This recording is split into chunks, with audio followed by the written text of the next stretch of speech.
Well, hey everyone, my name is Nathan Jones, and if you're new here, welcome. I like to talk about all things movies, specifically Blu-rays, and welcome to my film journey, where each week I cover the things that I have been watching and picking up.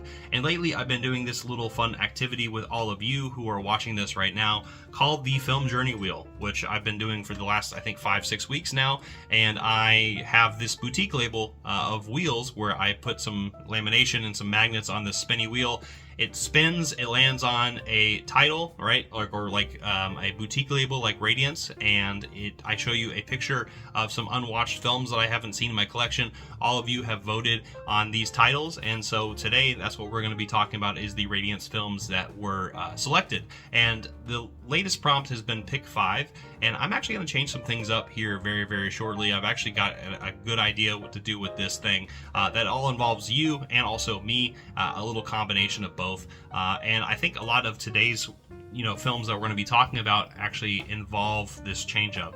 And what got me thinking about this is there's some films from Radiance that all of you chose that actually came in multiple different facets and layers that I found really fascinating, and so I wanted to explore more. And a lot of the times, 2 of the picks that you chose were actually in box sets, and so I decided to watch the entire box set of both and add another film in there to make this 10 titles. And so we're actually going to be talking about 10 titles. A lot of these were actually chosen by you, and I decided to do that. At least the first 5 are the ones that got the most votes from the last video, and a couple of these had received quite a bit of votes, and so it's not like necessarily it's off brand here. But anyway, I'm going to be talking about some different things upcoming in the future when we talk about these film journeys with the Film Journey Wheel, and this upcoming one is Criterion. Be sure to check out the last video I put up where I spun and landed on Criterion. Like I said, these rules are going to change a little bit, as you can probably tell based on the title of this video. I'm going to be talking about 10 titles that I believe are 10 recommendations for all of you who are watching this, all from you for the most part, and I'm excited to talk about those releases today and talk about Radiance Films, because Radiance Films is a boutique label from the UK that I really, really like. A lot of the times their discs are region A, B, and C, and so a lot of them are pretty available for the most part. I know there's probably some licenses for some particular releases that are only released in the UK, so region B, but today we're going to be talking about 10 titles here, 2 box sets actually, and we're going to talk about 4 different films outside of those box sets, and all those are recommendations from you. So I would love to know in the comment section down below, what are some of your recommendations from Radiance? Just give me some of your favorite films that Radiance has put out. I would love to hear your thoughts on it, and this is kind of transitioning into what the change on the channel is. It's just some of your favorites from these different labels, and I always love hearing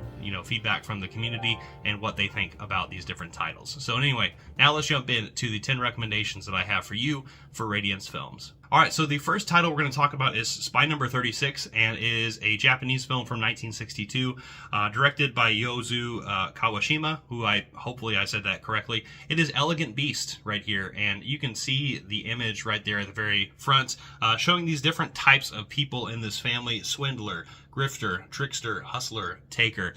These are a bunch of scumbag types of people living in this apartment, each one of them pretty much almost getting the up on each other, and there's this tension going on in this movie that is really fascinating, especially for 1962, which is really strange because this is not far after the post-war period for Japan and the reconstruction period for them. And so it's really interesting to kind of get this claustrophobic type of film, this familial drama slash almost comedic in some points because of how scummy these people are in this movie, as they are all pretty much backstabbing each other. And I really, really enjoy the visuals of this in this, like I said, very closed and closed off space in this apartment, and seeing these different conversations that are being had, and people tricking each other into kind of doing their own bidding and trying to swindle each other is really, really fun. And this is a really fantastic release just because of that premise. It's very visually arresting, and if you are into kind of slower cinema, or at least the cinema that involves a lot of dialogue, this is something that is right up your alley, and I think a lot of people should check this movie out. I'd give it a 4 out of 5. I really, really enjoy this movie, and I definitely think you will too. There also are some special editions reactions here. This is the new 4K restoration of the film. There's an interview with critic Toshikai Sato, appreciation by filmmaker Shokashai Toyota, visual essay by critic Tom Mess on post-war architecture in Japanese cinema, going back to the closed-off spaces of this post-war Japan, and again, kind of talking about kind of the things that I noticed when I was watching this movie. And then there's some new reversible art cards here as well. There is the film itself, and there is the different side of it right there, which you can see that's the original poster art. But yeah, Radiance always puts out really fantastic releases in terms of the things that they put out, and then they have this nice booklet that has some essays in there with different people who are talking about this film in the time period that it came out. But I definitely recommend people check out Elegant Beast, pick this movie up. All right, so sticking around with Japan to another release that you all have chosen for me. This one came out in 1966, not too far after, but a very tonally different type of movie, and it's a really fun one at that. I'm talking about Black Tight Killers. And now this movie, as you can see, visually is just a stunner of a film. Anyway, this is spy number 43 in the collection from Radiance, and this is directed, and excuse me for the mispronunciation, of the director Yasuhiro Hasabe, I think is how you say that director's name.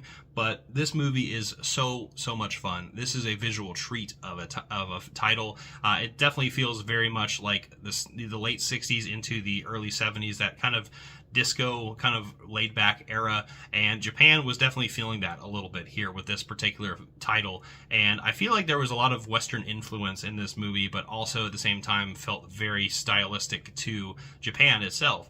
And I really love the way this movie is set up. It almost feels like a giallo of sorts. You can kind of tell by the crime aspect of it, these female assassins who are involved in this particular release.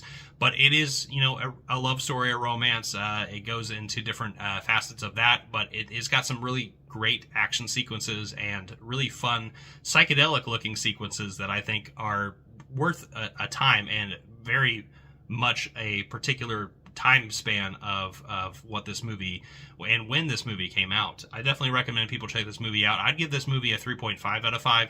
It's a movie that has a lot of different directions that this movie goes, and it just has so much fun doing it. And this is definitely one of the most fun films on this list to recommend for people to watch.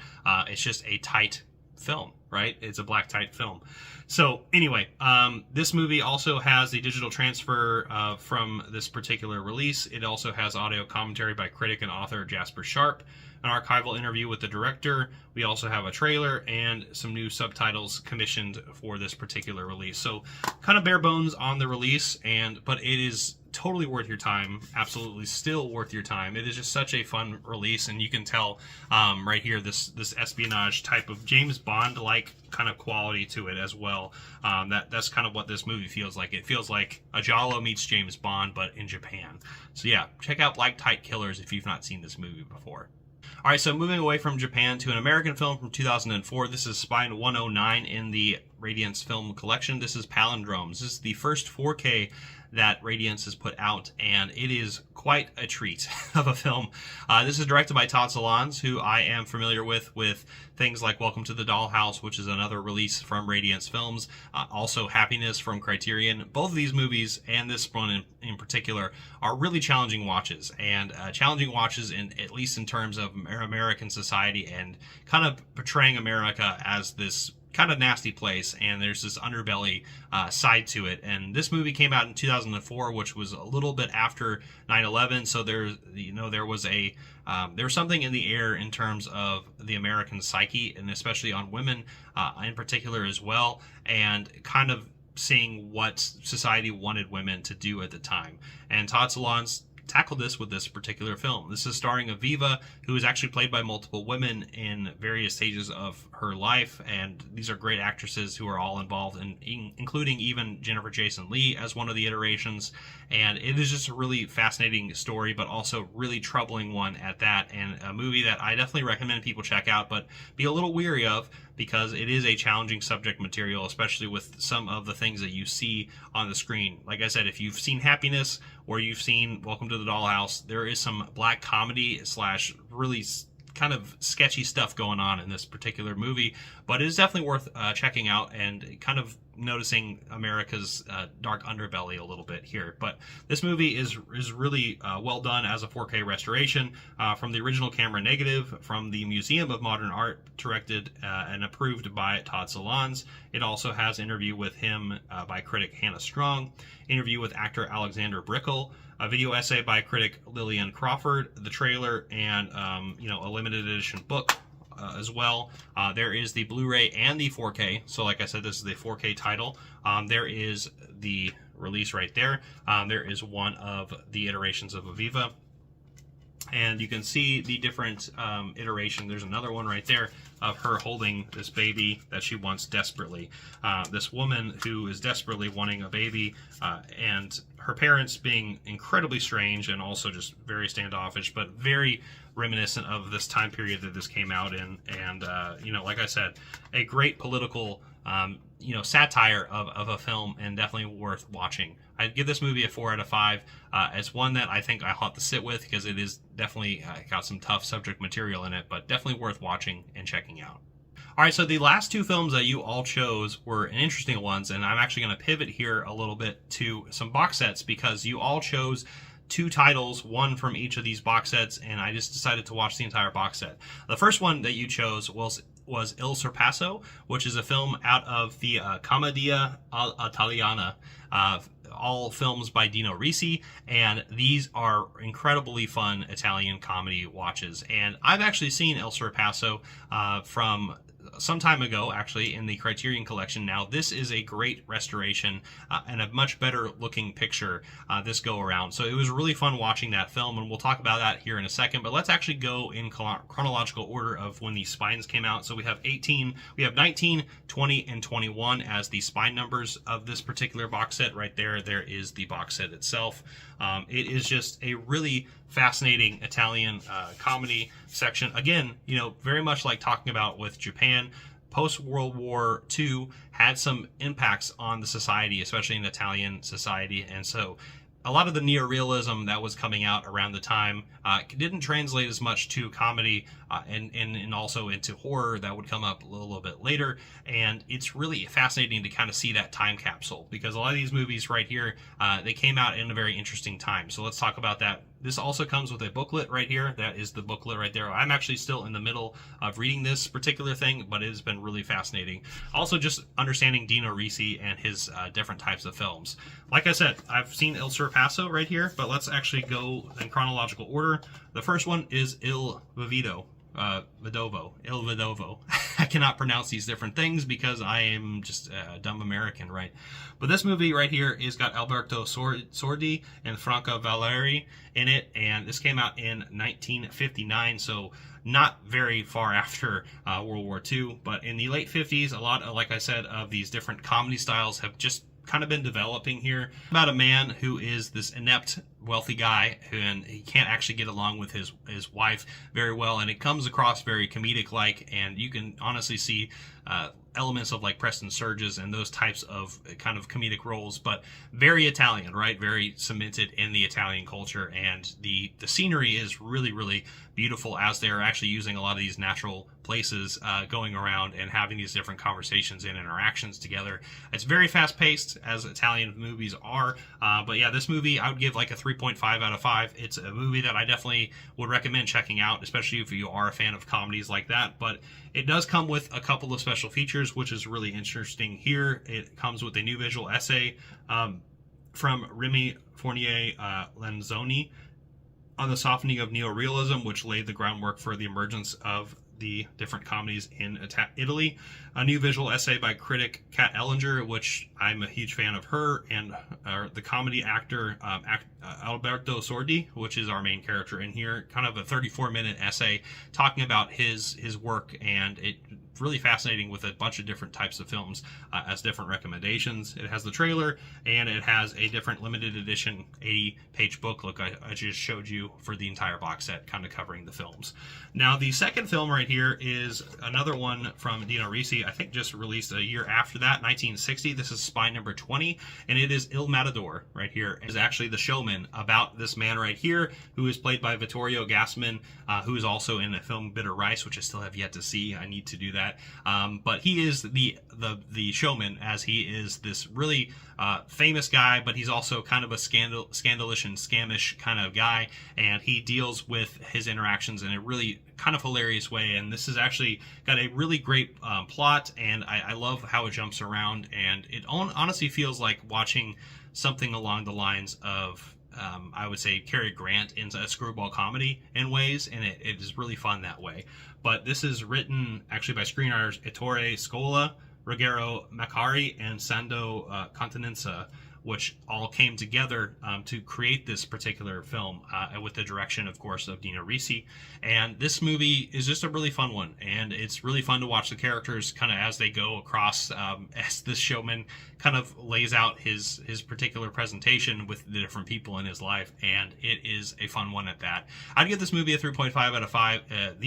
These two right here are both 3 out of 5s. These are, movies that I really enjoyed, but I definitely think they are paling in comparison to the film we're about to talk about, one that I have seen before, and that is Il Sorpasso right here. And there is the alternate cover.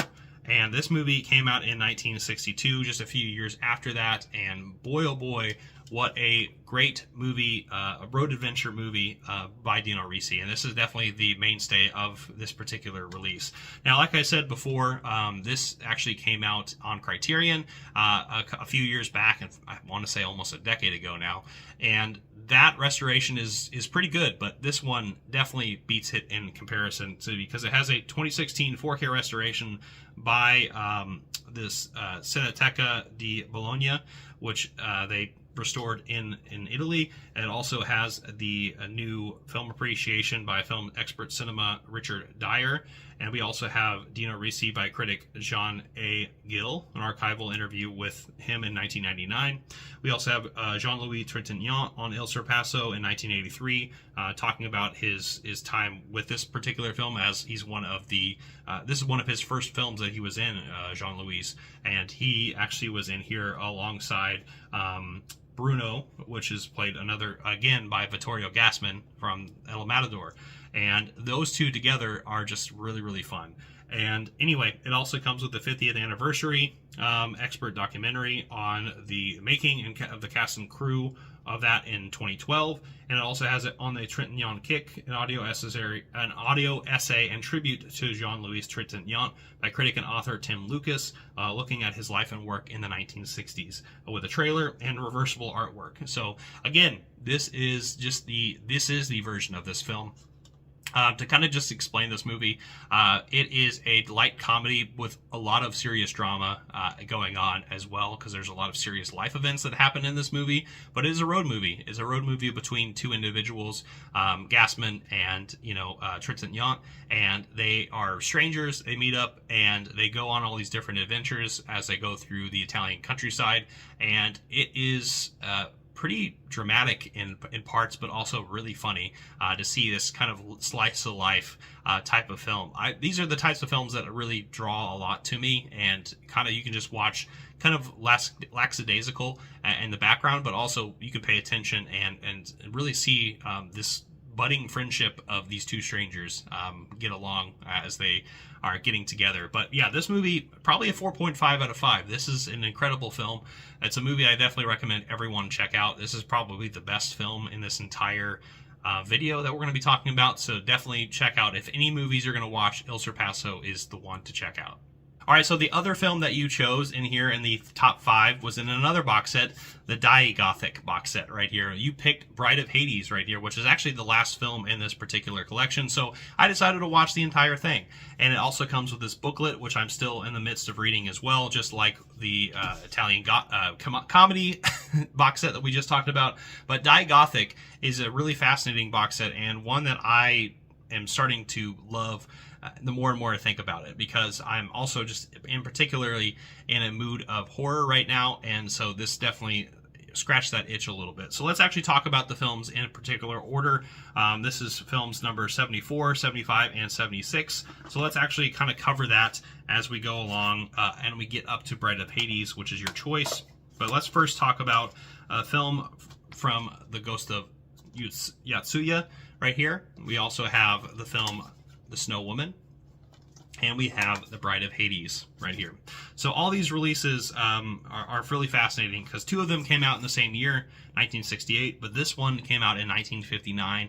And this one in particular is a really fascinating one because this is actually an amalgamation of different kind of stories that have been passed along through Chinese and Japanese folklore and a lot of these different tales.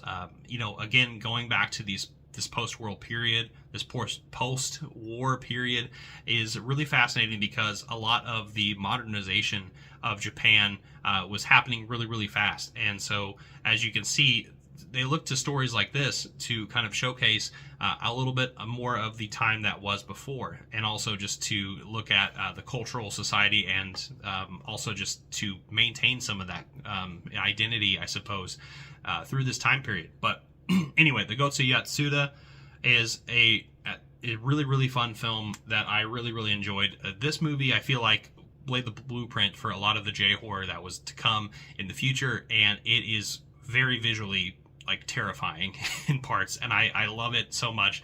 It kind of is about this man who is seeing somebody on the side outside of his wife, and it comes back to bite him in the end as this spirit, it becomes the vengeful entity that gets him in a way, and it is incredible in the way it's set up, and the visuals itself is just terrific. This entire box set is terrifically visual. It's a movie that all these movies that we're talking about right now are just absolutely stunning to look at, and the atmosphere is ranked up all the way up to 11, and it is an incredible one. This movie I would give a 3.5 out of 5.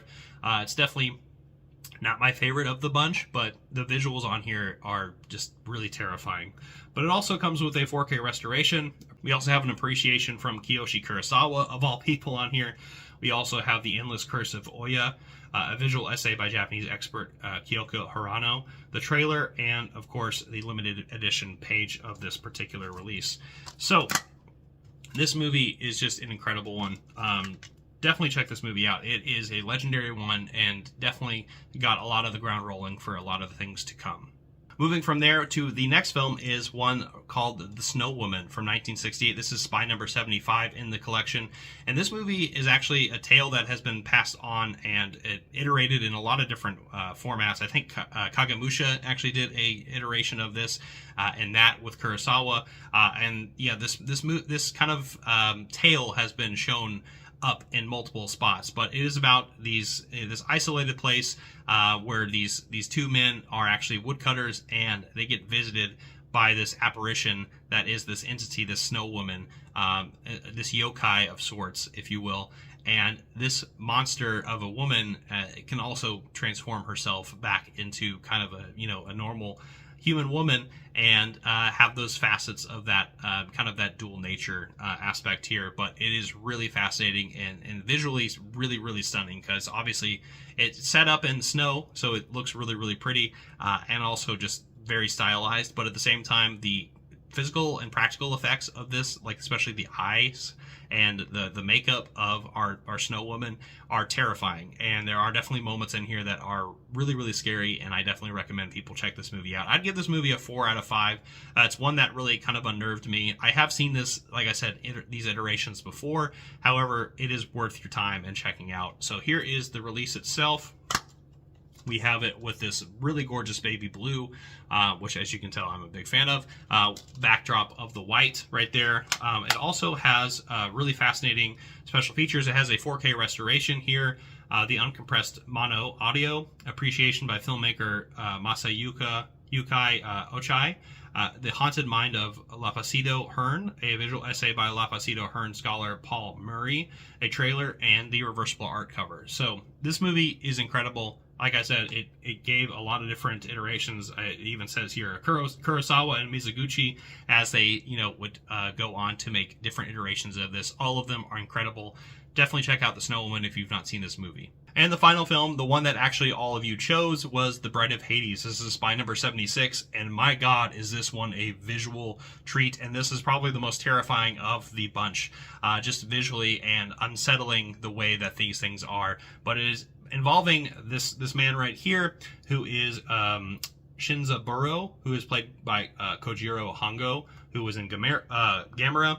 He is this man who comes across these two entities, these two women at the side during a lantern festival. And these women are actually not just women, they are spirits. They are spirits that have this very interesting plot and thing going on where, they're trying to do something a little bit more insidious than what our main character wants to go through. But this movie, like I said, is a visual treat. This movie really unnerves me, and there's some really great camera work in here that showcases these different specters as the night kind of falls in at multiple times throughout the entire film, as our main character starts getting sicker and sicker and going down he's devolving as somebody in society, and he keeps pretty much getting tricked by all the people in his life because of these two entities that are pretty much haunting him and doing their bidding for him. And like I said, when night kind of descends, it gets really, really spooky. And this, I think, alone is what makes this movie so unsettling and so kind of revolutionary for the time it came out. This also came out in 1968, and it's just a movie that I think everyone should check out. I think this is, along with The Snow Woman, probably the best of the releases. I'd give this movie a 4 out of 5. It's a movie that I definitely recommend people check out, and this entire box set is just incredible. I like this a little bit more than the Italian comedy box set, but that's mainly just because of my preference for horror over that. But there's these different moods that are really interesting, and so I want to say thank you for everyone who chose a film from each of those box sets. And The Bride of Hades is a good example of that. So yeah, check out the Die Gothic box set and The Bride of Hades if you've not seen it before. And the last film I'm going to talk about is one that I kind of decided on my own, but it was also in the pile of people choosing this. I think a couple of people have chose it, but I want to talk about the Italian horror film I Vampiri. And this is an interesting film because this is about the vampires, which is what it translates to, but it really isn't their traditional vampire film. And this came out in 1957, which is actually one of my favorite film years of all time. And it is an interesting one because this kind of marks the transition into Italy's Gothic horror era and the types of horror films that would come up in the future. And this movie is just shot incredibly gorgeously because it actually is shot by Mario Bava, who is in here as a cinematographer who eventually actually takes over the project and directs it. I think the original director right here, Frida, let's see, who is the original director? Riccardo Frida. And I think he directed it for 10 days and then eventually Mario Bava took over and shot the rest of it. But Mario Bava would actually obviously go on to a really established career in horror and make incredible pieces of work not too long after this one. But this is a movie starring really kind of more about that thriller kind of aspect of a horror film where it's based in reality because there's a mad scientist who is actually taking blood from women, and that's kind of where the vampire side comes from, this blood that comes about in this particular film. But this movie is really fascinating because it's all set in Paris, and I think the way this is shot is what makes it so eerie and also just at the same time kind of prototypical to the horror that would come up in the future. But this movie is really, really fascinating. It's definitely in a weird spot because it's definitely, I don't feel like it wants to be one thing or the other, and I think the Italian people weren't as exposed to horror films around this time period, so it was really interesting to kind of see what this would eventually turn into. So I'd give this movie a 3.5 out of 5. It's a movie that I definitely recommend people check out. It's definitely a cornerstone and I think a turning point for Italian cinema, and a movie that everyone should check out right there. It's also got Mario Bava at the helm, but it has a 2K restoration of the original Italian version. It actually has 2 different other versions on here as well, which I did not check out, I will admit. It has the HD transfer of the UK version, and it has an SD transfer of the US version, which has different cuts of the film itself, and I think there's some additions in there as well, is what I've heard. It also has an audio commentary by Bava biographer Tim Lucas, a featurette of the making of the film with Fabio Melelli, Mario Bava, and Dario Michalis, an interview with Lamberto Bava, an interview with author Leon Hunt, the trailer, and of course the booklet that it comes with as well, which actually was a fascinating one right here, kind of going at the history of the Gothic horror that would come in the future. And it's funny to see this kind of thing right here because there really isn't any bats necessarily in here. There's definitely some Gothic things going on. The background has some Gothic things, but in the traditional vampire sense, this is not that. But it is a fun one nonetheless. And yeah, this kind of wraps up all of my Radiance titles that I chose and that you all have chosen. So I want to say thank you so much for picking all these different releases. I hope you enjoyed my thoughts on these different ones, even if they were, you know, kind of all over the place. I hope you enjoyed my rant on them, and let me know, like I said at the beginning, let me know some of your favorite Radiance films. I would love to know in the comment section down below what some of your titles are that you love. And yeah, so with that being said, stick around later on this week as we talk and tackle Criterion, and we're going to do it in a very similar vein as this different recommendations video comes about. And there's also some more things coming up on the channel, and I hope you enjoy. But anyway, thank you so much for watching. Give it a like, comment down below, share, hit the notification bell, subscribe, and I'll see you next time. I'm not jonesing around.